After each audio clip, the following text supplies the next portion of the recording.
Chapter 21 Sartorial Revelations Wednesday, June 19, 5:30 p.m.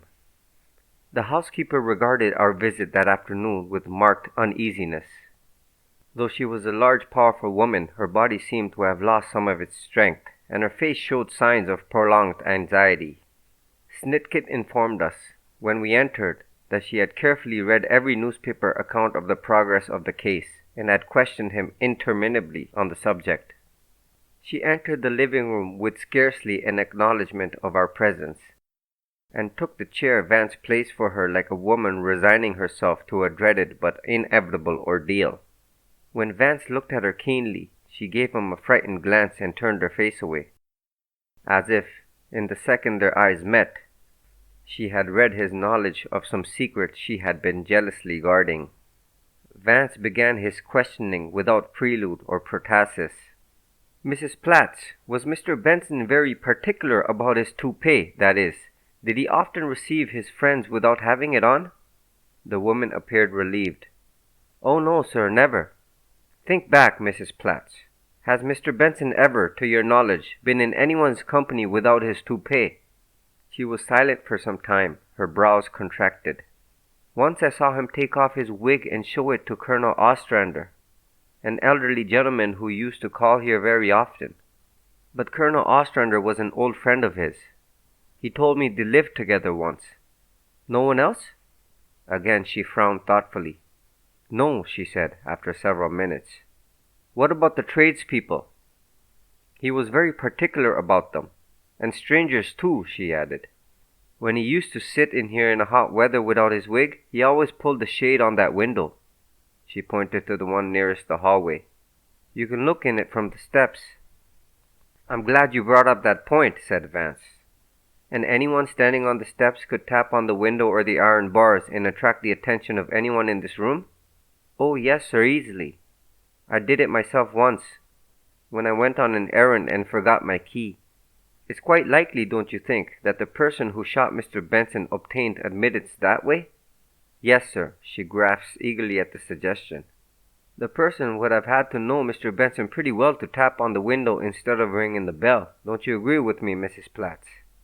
"Yes, sir." Her tone was doubtful. Evidently the point was a little beyond her. "If a stranger had tapped on the window, would Mr. Benson have admitted him without his toupee?" "Oh, no, he wouldn't have let a stranger in." "You're sure the bell didn't ring that night?" "Positive, sir." The answer was very emphatic. "Is there a light on the front steps?" "No, sir." "If Mr. Benson had looked out of the window to see who was tapping, could he have recognized the person at night?" The woman hesitated. "I don't know. I don't think so." "Is there any way you can see through the front door who is outside without opening it?" "No, sir. Sometimes I wish there was." "Then, if the person knocked on the window, Mr. Benson must have recognized the voice." "It looks that way, sir." "And you're certain no one could have gotten in without a key?" "How could they? The door locks by itself." "It's the regulation spring lock, isn't it?" "Yes, sir." "Then it must have a catch you can turn off so that the door will open from either side even though it's latched." "It did have a catch like that," she explained. "But Mr. Benson had it fixed so it wouldn't work. He said it was too dangerous. I might go out and leave the house unlocked." Vance stepped into the hallway, and I heard him opening and shutting the front door. "You're right, Mrs. Platz," he observed when he came back. "Now tell me, are you quite sure no one had a key?" "Yes, sir. No one but me and Mr. Benson had a key." Vance nodded his acceptance of her statement. "You said you left your bedroom door open on the night Mr. Benson was shot. Do you generally leave it open?" "No, I most always shut it." "But it was terrible close that night." "Then it was merely an accident you left it open." "As you might say. If your door had been closed as usual, could you have heard the shot, do you think?" "If I had been awake, maybe. Not if I was sleeping, though. They got heavy doors in these old houses, sir." "And they're beautiful, too," commented Vance. He looked admiringly at the massive mahogany double door that opened into the hall. "You know, Markham, our so-called civilization is nothing more than the persistent destruction of everything that's beautiful and enduring, and the designing of cheap makeshifts. You should read Oswald Splenger's Untergang des Abendlands, a most penetrating document. I wonder some enterprising publisher hasn't embalmed it in our native argot. The whole history of this degenerate era we call modern civilization can be seen in our woodwork. Look at that fine old door, for instance, with its beveled panels and ornamented bolection, and its Ionic pilasters and carved lintel, and then compare it with the flat, flimsy, machine-made shellac boards which are turned out by the thousand today. Sic transit. He studied the door for some time, then turned abruptly back to Mrs. Platz, who was eyeing him curiously and with mounting apprehension. "What did Mr. Benson do with the box of jewels when he went out to dinner?" he asked. "Nothing, sir," she answered nervously. "He left them on the table there." "Did you see them after he had gone?" "Yes, and I was going to put them away, but I decided I'd better not touch them." "And nobody came to the door or entered the house after Mr. Benson left?" "No, sir." "You're quite sure?" "I'm positive, sir." Vance rose and began to pace the floor. Suddenly, just as he was passing the woman, he stopped and faced her. "Was your maiden name Hoffman, Mrs. Platz?" The thing that she had been dreading had come. Her face paled, her eyes opened wide, and her lower lip drooped a little. Vance stood looking at her, not unkindly. Before she could regain control of herself, he said, "I had the pleasure of meeting your charming daughter recently." "My daughter?" the woman managed to stammer. "Miss Hoffman, you know, the young attractive lady with the blonde hair. Mr. Benson's secretary." The woman sat erect and spoke through clamped teeth. "She's not my daughter." Now, Mrs. Platz," Vance chided her, as if speaking to a child. "Why this foolish attempt at deception? You remember how worried you were when I accused you of having a personal interest in the lady who was here to tea with Mr. Benson. You were afraid I thought it was Miss Hoffman. But why should you be anxious about her, Mrs. Platz? I'm sure she's a very nice girl, and you really can't blame her for preferring the name of Hoffman to that of Platz. Platz means generally a place, though it also means a crash or an explosion, and sometimes a Platz is a bun or a yeast cake. But a Hoffman is a courtier, much nicer than being a yeast cake, what?" He smiled engagingly, and his manner had a quieting effect upon her. "It isn't that, sir," she said, looking at him appealingly. "I made her take the name. In this country, any girl who's smart can get to be a lady, if she's given a chance, and—" "I understand perfectly," Vance interposed pleasantly. "Miss Hoffman is clever, and you feared that the fact of being a housekeeper, if it became known, would stand in the way of her success. So you eliminated yourself, as it were, from her welfare. I think it was very generous of you. Your daughter lives alone?" "Yes, sir, in Morningside Heights. But I see her every week." Her voice was barely audible. "Of course, as often as you can, I'm sure. Did you take the position as Mr. Benson's housekeeper because she was his secretary?" She looked up, a bitter expression in her eyes. "Yes, sir, I did. She told me the kind of man he was, and he often made her come to the house here in the evenings to do extra work." "And you wanted to be here to protect her?" "Yes, sir, that was it." "Why were you so worried the morning after the murder, when Mr. Markham here asked you if Mr. Benson kept any firearms around the house?" The woman shifted her gaze. "I wasn't worried." "Yes, you were, Mrs. Platz, and I'll tell you why. You were afraid we might think Miss Hoffman shot him." "Oh, no, sir, I wasn't," she cried. "My girl wasn't even here that night. I swear it. She wasn't here." She was badly shaken. The nervous tension of a week had snapped, and she looked helplessly about her. Come, Mrs. Platz," pleaded Vance consolingly. "No one believes for a moment that Miss Hoffman had a hand in Mr. Benson's death." The woman peered searchingly into his face. At first she was loath to believe him. It was evident that fear had long been preying on her mind, and it took him fully a quarter of an hour to convince her that what he had said was true. When finally we left the house, she was in a comparatively peaceful state of mind. On our way to the Stuyvesant Club, Markham was silent, completely engrossed with his thoughts. It was evident that the new facts educed by the interview with Mrs. Platz troubled him considerably. Vance sat smoking dreamily, turning his head now and then to inspect the buildings we passed. We drove east through 48th Street, and when we came abreast of the New York Bible Society house, he ordered the chauffeur to stop. and insisted that we admire it. Christianity, he remarked, has almost vindicated itself by its architecture alone. With few exceptions, the only buildings in the city that are not eyesores are the churches and their allied structures. The American aesthetic credo is, whatever's big is beautiful. These depressing gargantuan boxes with rectangular holes in them, which are called skyscrapers, are worshipped by Americans simply because they're huge. A box with 40 rows of holes is twice as beautiful as a box with 20 rows. Simple formula, what? Look at this little 5-story affair across the street. It's infinitely lovelier, and more impressive too, than any skyscraper in the city. Vance referred but once to the crime during our ride to the club, and then only indirectly. Kind hearts, you know, Markham, are more than coronets. I've done a good deed today, and I feel positively virtuous. Frau Platz will schlafen much better tonight. She has been frightfully upset about little Gretchen. She's a doty old soul, motherly and all that. And she couldn't bear to think of the future Lady Vere de Vere being suspected. Wonder why she worried so? And he gave Markham a sly look.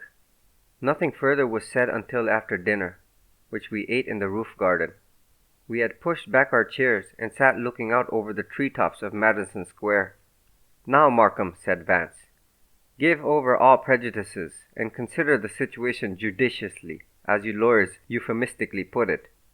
To begin with, we now know why Mrs. Platz was so worried at your question regarding firearms, and why she was upset by the reference to her personal interest in Benson's tea companion. So, those two mysteries are eliminated. How did you find out about her relation to the girl? Interjected Markham. 'Twas my ogling did it. Vance gave him a reproving look. You recall that I ogled the young lady at our first meeting, but I forgive you. And you remember our little discussion about cranial idiosyncrasies? Miss Hoffman, I noticed at once, possessed all the physical formations of Benson's housekeeper. She was brachycephalic. She had over-articulating cheekbones, an orthognatous jaw, a low-flat parietal structure, and a Messorinian nose. Then I looked for her ear, for I had noted that Mrs. Platz had the pointed, lobeless satyr ear, sometimes called the Darwin ear. These ears run in the families, and when I saw that Miss Hoffman's were of the same type, even though modified, I was fairly certain of their relationship. But there were other similarities, in pigment, for instance, and in height. Both are tall, you know. And the central masses of each were very large in comparison with the peripheral masses. The shoulders were narrow and the wrists and ankles small, while the hips were bulky. That Hoffman was Platz's maiden name was only a guess, but it didn't matter. Vance adjusted himself more comfortably in his chair. Now for your judicial considerations. First, let us assume that a little before 12:30 on the night of the 13th, the villain came to Benson's house, saw the light in the living room, tapped on the window, and was instantly admitted. What, would you say, do these assumptions indicate regarding the visitor? Merely that Benson was acquainted with him, returned Markham. But that doesn't help us any. We can't extend the sus per coll to everybody the man knew. The indications go much further than that, old chap, Vance retorted. They show unmistakably that Benson's murderer was a most intimate crony, or, at least, a person before whom he didn't care how he looked. A toupee, don't you know, is a sartorial sine qua non of every middle-aged man vieux Brummel afflicted with baldness.